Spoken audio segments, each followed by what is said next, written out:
Hello there everyone, welcome back to another video about a children's trading card game. Oh my fucking god. So the stream today was Abyss Summon themed. I thought it might be Excavator themed based on the artwork, but someone in my Discord pointed out, I'm going to put the message here, they pointed out that it looks a lot like Rex, and we did a little bit of digging, and turns out, yes, it was actually Rex, and I predicted it was going to be the Atlas Legend. It wasn't, but there's a new Rex, so, you know, like the video, subscribe for that. Thank you, Sundown, my similar lovers water. Let's get started with the first card here, which is not that. I'm gonna tease you a little bit.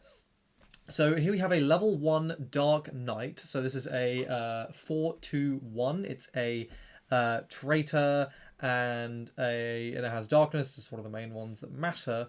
4/2/1 stat line, kind of whatever on a level 1. It's fine. It has Dark Knight, which is obviously nice, synergizes with Godordain, but this is the really, really nice bit. So DR2, when you yourself would take 2 damage, or were about to take damage, DR2, discard it from hand, that damage is reduced by 2. So it's a flying shield, but it activates in your hand. Now, obviously, this is going to be really nice in Knight or Trickster, for example, decks that don't actually have a restriction on their level limit, but in decks like Overlord, this is going to be much more difficult to fit in, which is obviously really good because Overlord Darkness is at the moment the way to build it, because the sort of advantage is you get to just spam out these massive level 3s. But now we're sort of going to get a balancing mechanic for that, which is obviously nice.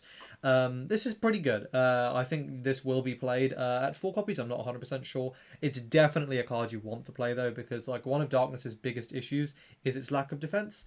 And in Overlord, that's like sort of well, firstly, this is an actual defensive tool you can use in Overlord, so that alone might make it worth playing. But then, even outside of that, it's going to just be generically useful because it's a thing I can use from hand, which is just going to be better than something on field when there's so much set destruction running around. Now, obviously, the advantage of Flying Shield is that you can use it on anything. This is only face damage, but still very, very, very nice.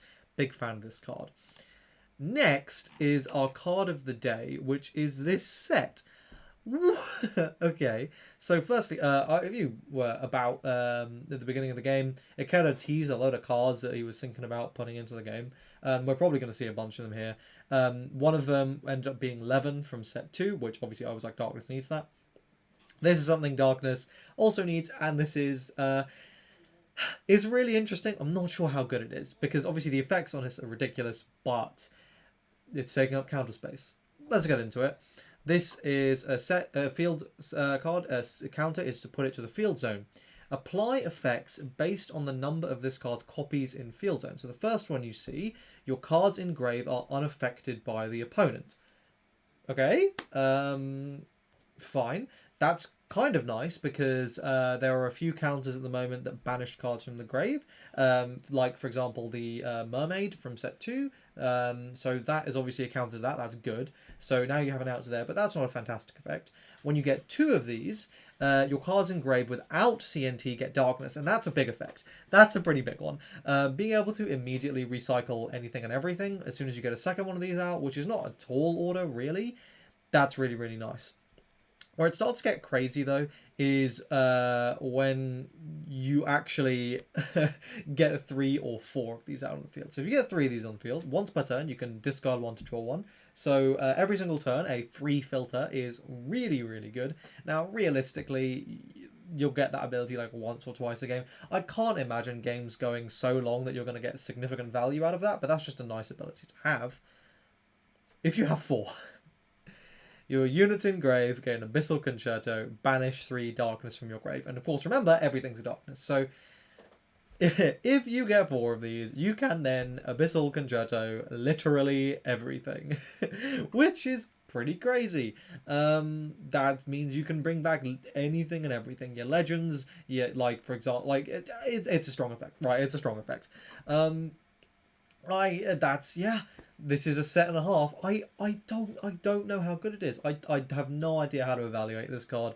Because now I'm sort of like, one of the biggest strengths of Darkness was recycling your CNTs, right? But when we see Rex as well, actually these new cards kind of don't make you want to do that. Like in the sense that, like, this is a card that obviously you want to see as fast as possible. So you're now de-incentivized from shuffling your deck because like you're sort of reducing your odds of seeing multiple copies of it if you send anything back and then you shuffle. And obviously that was a really powerful thing you could do before, was recycle your CNTs and then shuffle your deck. So that would mean that you are more likely to cancel damage. But now you don't necessarily want to do that if you want to make this thing live. I don't know if that trade-off is worth it. I don't know if this is worth playing for. I'll need to test it. But here's what you're here for. This brand new Rex, which was teased in set 2 in the flavor text. Oh boy, this thing is nuts. So this is a level 3 772. This is a technology, dragon, dragon lord, and darkness. 772. So big boy stats, same as the original one, 4-star. Counter: if your life is 3 or less, end the turn. So that is a strictly better counter than what the first Rex had, and now you, in theory, have access to 8 end turn counters, which is obviously nuts. Ending the turn is kind of good.